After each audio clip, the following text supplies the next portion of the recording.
Hello everyone, today we're going to be talking about roots of polynomial equations.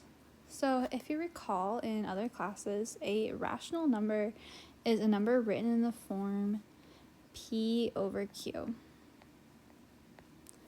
where p and q are both integers. So for example, we can have 1, 3/2, 5/4, etc.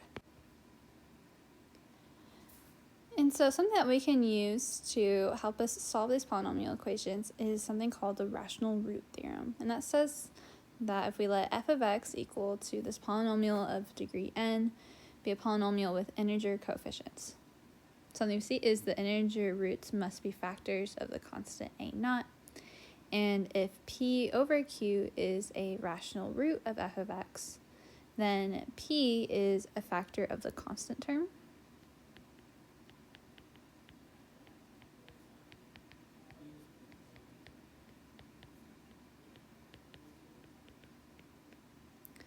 And q is a factor of the leading coefficient.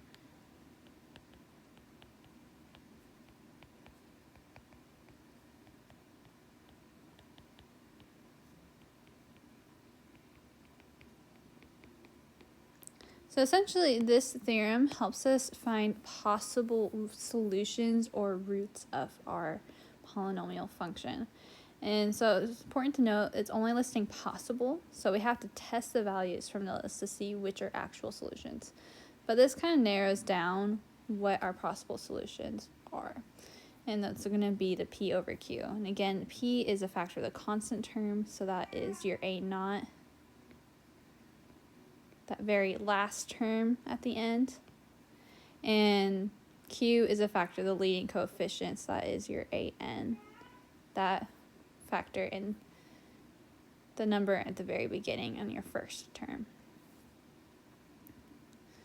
So let's go ahead and use this theorem to find possible rational roots. So directions, we're going to find all possible rational roots of the given polynomial. So here I have 2x cubed plus 3x squared minus 5x minus 6 equals 0. So now my possible roots are going to be p over q. And so which is my p, which is my q? Well, my p is a factor of the constant term, so that is 6. And q is a factor of the leading coefficient. And so my leading coefficient is that number in front of my term with the highest degree, so that's the x cubed. So first, let's go ahead and list all the factors of p. So if I'm looking at p, all my factors are 6. Well, I have plus or minus 1, plus or minus 2 goes into negative 6, plus or minus 3 goes into negative 6, and of course 6. And then looking at q, I have 2. So all my factors of 2, well, that's going to be 1 and 2. And I can have the positive or negative of that. So that means that my possible roots are going to be all of my p over q, which is 1 over 1, so that's going to be 1. I have 2 over 1, which is 2. 3 over 1, which is 3. 6 over 1, which is 6. And then we'll do the same thing, but now I'm putting it all over 2. So I have 1 over 2, so 1/2. 2 over 2, which is just 1, which we already have listed. 3 over 2. And then 6 over 2, which is 3, which is already listed. So remember, these are all p over q.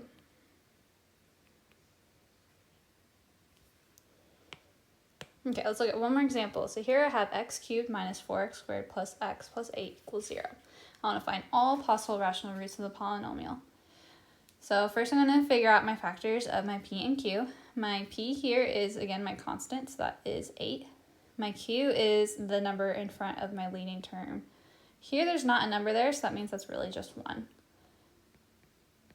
So looking at my factors of 8, that's going to be 1, 2, 4, and 8. My factors of 1 are just 1.